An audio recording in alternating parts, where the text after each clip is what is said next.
Friends केमन आछो सबाई आशा करी सबाई भालो आछो आमिओ खूब भालो आछि। तो देखते पाच्छो तोमादेर सामने कि आछे शुटकी माछ। तो शुटकी माछेरই একটা রেসিপি তোমাদের সাথে শেয়ার করব আজকে আবার। তো চলো আমার পাশে থাকো, তার জন্য কি কি লাগছে আমি বলে দিচ্ছি। তো শুটকি মাছের তরকারি বানাবো, শুটকি মাছ তো অবশ্যই লাগে। এটাকে কি শুটকি বলে বন্ধুরা আমি ঠিক জানি না, কিন্তু খেতে খুবই দুর্দান্ত লাগে। তোমরা প্লিজ কমেন্টে বলো এটাকে কি শুটকি বলে। তো এটা আমি বেগুন আর আলু দিয়ে করব। তো এখানে আমি বেগুন পাতলা পাতলা করে লম্বা লম্বা করে কেটে রেখেছি, আলু একটা বড় সাইজের দিয়েছি পাতলা পাতলা করে, এটাও লম্বা করে কেটে রেখেছি। আর এখানে আছে টমেটো পেস্ট আছে, পেঁয়াজ কুচনো আছে, রসুন বাটা আছে, পেঁয়াজ বাটা আছে, আর আছে কাঁচা লঙ্কা বাটা। তো চলো রান্নাটা স্টার্ট করছি। তো বন্ধুরা এখানে আমি কড়াই বসিয়ে দিয়েছি, কড়াই গরমও হয়ে গেছে। তো এটা আমি সরষের তেলে করব। তো তেলটা দেখতে পাচ্ছ আমি কতটা পরিমাণে দিচ্ছি, যেহেতু শুটকি তরকারি, শুটকিতে একটু তেল বেশি না দিলে ভালো লাগে না। তো এটা আমি সরষের তেলেই করবো, সাদা তেলে একদমই ভালো লাগবে না। আর সবার আগে আমি বেগুন আর আলুটাকে ভেজে নেব। তো আমার তেলটা গরম হয়ে গেছে বন্ধুরা। তো আমি এখন বেগুনটাকে আগে ভেজে নেব।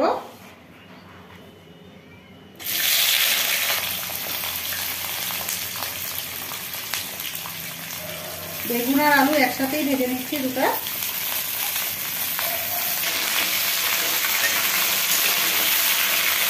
তো এটাকে একটু হালকা করে লাল লাল করে ভাজবো। তো বন্ধুরা দেখতে পাচ্ছ আমার হালকা হালকা ভাজা হয়ে গেছে। তো এখন আমি নামিয়ে নেব। তো আমি আলু আর বেগুনটাকে নামিয়ে নিচ্ছি। তো আমি আরেকটু তেল দিয়ে দিচ্ছি। এখন তেলটা প্রচুর পরিমাণেই লাগে এটাতে। তো এখানে পেঁয়াজগুলো, কুচো পেঁয়াজগুলো দিয়ে দিচ্ছি। পেঁয়াজটাকে একটু হালকা করে ভেজে নেব। তো আমার পেঁয়াজটা হালকা করে ভাজা হয়ে গেছে। তো এখন আমি পেঁয়াজ বাটাটা দিয়ে দিচ্ছি। বড় চামচের 2 চামচ পেঁয়াজ বাটা দিলাম। রসুন বাটা দিয়ে দিলাম বড় চামচের 1 চামচ। লঙ্কা বাটাও 1 চামচ দিয়ে দিলাম। ঝালটা তোমরা যে যেভাবে খাও সেভাবে দিতে পারো। তো এটাতে একটু ঝাল ঝাল হলেই ভালো লাগে। টমেটো দিয়ে দিলাম 1 চামচ, টমেটো বাটা। লবণ দিয়ে দিলাম 1/2 চামচের মতো। এগুলোকে ভালো করে মিক্স করে নেব। সব মশলাটাকে ভালো করে ভাজতে হবে। এটা খেতে খুবই দুর্দান্ত লাগে বন্ধুরা, যারা শুটকি লাভার খুবই ভালোবাসবে। এটা এভাবে বানিয়ে দেখো, খেতে খুবই ভালো লাগে। এটা হলে আর কিছুই লাগবে না। মাছ মাংস থাকলে ওটাকে সাইড করে এটাই খেতে চাবে, এতই ভালো লাগে এটা খেতে।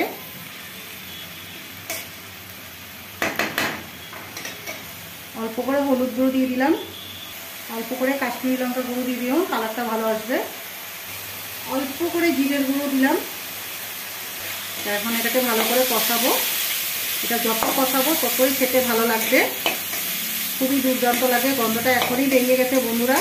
যারা আমার মতো শুটকি খেতে পছন্দ করো তারা অবশ্যই এটা ভালোবাসবে। এটা একবার এভাবে বানিয়ে দেখো। সত্যি বলছি, মাছ মাংস পাশে থাকলে ওটাকে ধরবে না, আগে এটাকেই খেতে যাবে। খুবই ভালো লাগে খেতে বন্ধুরা। শুটকির সব শুটকিই ভালো লাগে খেতে। আমি তো খুবই পছন্দ করি শুটকি খেতে। শুটকি থাকলে আমি মাছ মাংস খাই না বন্ধুরা, এটাই আমি পছন্দ করি, খুবই ভালো লাগে। সবার আগে এটাই খাই। তো বন্ধুরা আমার কষা হয়ে গেছে মশলাটা। তো এখন আমি শুটকিগুলো দিয়ে দিচ্ছি। শুটকিটা মশলার সাথে ভেজে নেব। কতটা পরিমাণে তেল দিয়েছি তোমরা নিজেই দেখেছো। আলু বেগুন ভাজা তাও তেলটা টেনে গেছে।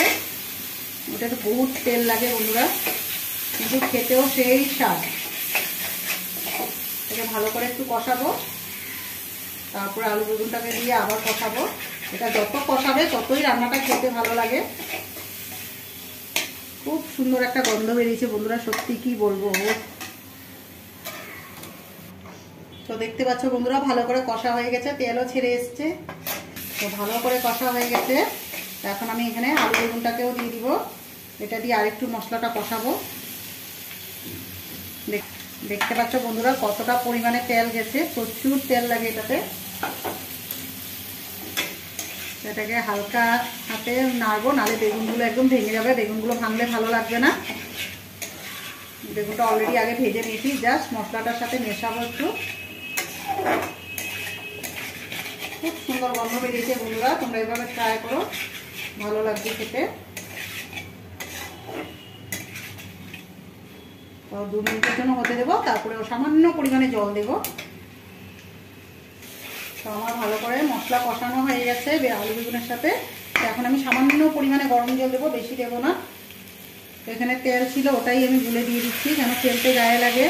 জিনিসের প্রচুর দাম। এখানে মশলাগুলো জল আছে, ওটাই দিব, আর বেশি কিছু দেবো না। তো দেখতে পাচ্ছ বন্ধুরা, অল্প ঝোল ঝোল রেখেছি, কিন্তু এটা 10 মিনিটের মতো হতে দেবো, তখন জলটা পুরো শুকিয়ে যাবে, যাতে আলুটা ভালো করে সিদ্ধ হয়ে যায় তার জন্য। তো এখন আমি 10 মিনিটের জন্য ঢাকা দিয়ে রাখবো। তো আমি এখন ঢাকা দিয়ে রাখছি, 10 মিনিট করে ঢাকনাটা খুলে দেবো। তো আমার 10 মিনিট হয়ে গেছে বন্ধুরা, তো এখন আমি ঢাকনাটা খুলে দিচ্ছি। ঝোলটা কতটা দেখেছো, টেনে গেছে, পুরো টেনেই গেছে, একটু গামাখা গামাখা না হলেও ভালো লাগে না। তো এখন আমি নামিয়ে নেব। তো আমার পুরো হয়ে গেছে, তো এখন আমি নামিয়ে নিচ্ছি।